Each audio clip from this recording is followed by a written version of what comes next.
ஒரு ஊர்ல ஒரு பெரியவர் இருந்தார். அவர் ஒரு குரு. அவர் தொடர்ந்து தியான கூட்டங்கள் நடத்துவார். அந்த கூட்டத்துல கலந்துக்கிறதுக்காக பல ஊர்கள்ல இருந்து சீடர்கள் நிறைய பேர் வருவாங்க போவாங்க. ஒரு நாள் அங்க கூட்டம் நடந்துகிட்டு இருக்குது. அந்த சமயத்துல சீடர்கள்ல ஒருத்தன் என்னத்தையே திருடி விட்டான். மற்ற சீடர்கள் அதை கவனிச்சுட்டாங்க.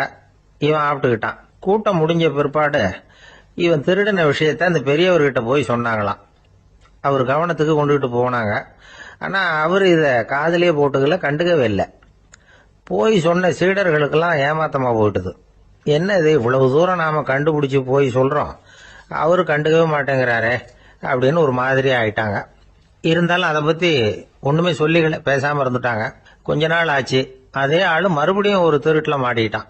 சீடர்கள் மறுபடியும் அந்த குரு கிட்ட விஷயத்த சொன்னாங்க. அவர் அப்பவும் வழக்கம் போல சும்மாவே இருந்துட்டார். இவர் இப்படி இருக்கிறத பார்த்ததும் அந்த சீடர்களுக்கு கோபம் வந்துட்டுது. உடனே அந்த சீடர்கள்லாம் ஒண்ணு கூடி பேசினாங்களாம். எல்லாருமா சேர்ந்து ஒரு விண்ணப்பம் தயார் பண்ணாங்க.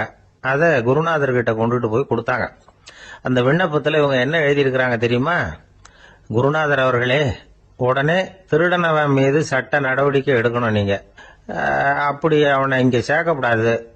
நீங்க சேர்த்தீங்கன்னா நாங்க இங்க இருக்கிறத பத்தி யோசிக்க ஆரம்பிச்சிருவோம்.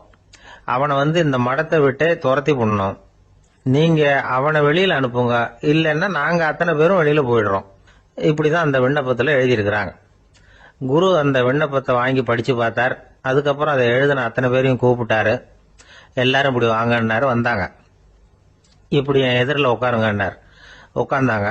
அப்புறம் சொன்னார், இதை பாருப்பா, நீங்க எல்லாரும் புத்திசாலிகள். உங்களுக்கு எது நல்லது எது கெட்டதுங்கிறது நல்லா தெரியும். நீங்க மேற்கொண்டு ஏதாவது படிக்கணும்னு நினைச்சா வேற எங்க வேணும்னாலும் போகலாம். அதுக்கு நான் தடை சொல்ல மாட்டேன். ஆனா உங்களால குற்றம் சாட்டப்பட்ட அவன் இருக்கானே, அவன் எப்படின்னா அவனுக்கு எது நல்லது எது கெட்டதுங்கிறதெல்லாம் தெரியாது. அதனாலதான் திருடுறான்.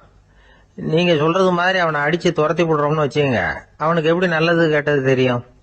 அவனுக்கு அதை யாரு சொல்லி கொடுக்கறது? அதனால இங்கேயே இருக்கட்டும், அதுதான் சரி. இதுக்காக நீங்க எல்லாரும் என்னை விட்டுட்டு போனாலும் சரி, அவனை நான் விரட்ட மாட்டேன் அப்படின்னு விட்டாரான். இவ்வளவையும் திருடனை அந்த சீடன் கேட்டுக்கிட்டே இருந்திருக்கான். அவன் கண்கள்ல கண்ணீர். அப்படியே எழுந்திரிச்சு வந்தான். குரு காலில் விழுந்தான்.